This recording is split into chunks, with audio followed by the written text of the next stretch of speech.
வணக்கம் சாப்பாட்டு பிரியர்களே, இது நம்ம பழையசொரு பச்சை மிளகா தாங்க. இன்னைக்கு நம்ம வீடியோவில் வந்து கார்த்திகை தீப ஸ்பெஷல் பொரி உருண்டை எப்படி செய்கிறதுன்னு தான் பார்க்க போகிறோம்.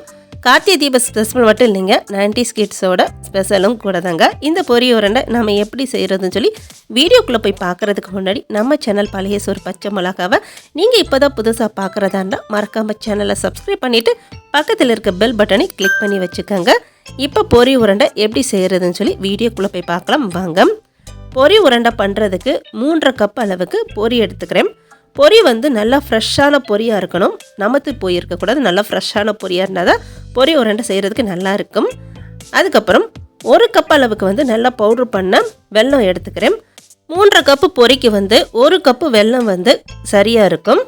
இப்போ இந்த வெல்லத்துக்கு கூட 1/2 கப்பு அளவுக்கு தண்ணி சேர்த்துக்கிறேன். தண்ணி சேர்த்துட்டு இந்த வெல்லத்தில் வந்து ஏதாச்சும் தூசி மண் ஏதாச்சும் இருந்துச்சுன்னா அதை நம்ம முதல்ல வடிகட்டி எடுத்துக்கலாம். இப்போ பாருங்கள், வெல்லம் வந்து நல்லா கரைஞ்சிருச்சு. இப்போ இதை வந்து ஒரு பேனில் வந்து நம்ம வடிகட்டி சேர்த்துக்கலாம்.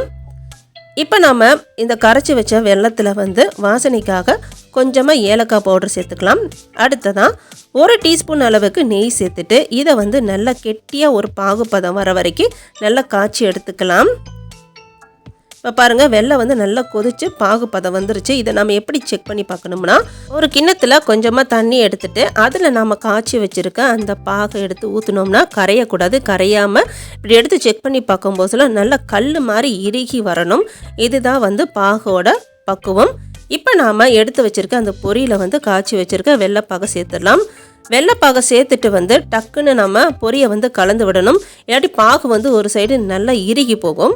இப்போ நம்ம காய்ச்சி வச்சுருக்க எல்லா பாகையும் சேர்த்துட்டு பொரியில் எல்லா சைடு படுற மாதிரி நல்லா கலந்து விட்டுக்கலாம். இப்போ பாருங்கள், இது மாதிரி நல்லா கலந்து விட்டுட்டு இப்போ பொரி சூடாக இருக்கும் போதுலேயே வந்து நம்ம உருண்டை வந்து பிடிச்சிடலாம். நம்ம கை வந்து சூடு படாமல் இருக்கிறதுக்காக கையில் கொஞ்சமாக வந்து அரிசி மாவு வந்து தடவிருக்கேன். இந்த மாதிரி சின்ன சின்ன உருண்டைகளாக நம்ம உருட்டி எடுத்துக்கலாம். உங்களுக்கு எந்த சைஸில் வந்து தேவையோ அதுக்கேற்றாப்புல வந்து உருண்டை வந்து உருட்டி எடுத்துக்கோங்க. இப்போ பாருங்கள், சூப்பராக வந்து பொரி உருண்டை ரெடி ஆயிடுச்சு. இது மாதிரி எல்லாத்தையும் நம்ம உருட்டி எடுத்துக்கலாம். இப்போ சூப்பரான கார்த்திகை தீப ஸ்பெஷல் பொரி உருண்டை ரெடி. இந்த கார்த்திகை தீபத்துக்கு நீங்களும் இது மாதிரி செஞ்சு பாருங்கள். நம்ம கையால் நல்ல ஹெல்த்தியான ஒரு ஸ்நாக்ஸ் நம்ம பசங்களுக்கு செஞ்சு கொடுத்த திருப்தியும் நம்மளுக்கு இருக்கும்.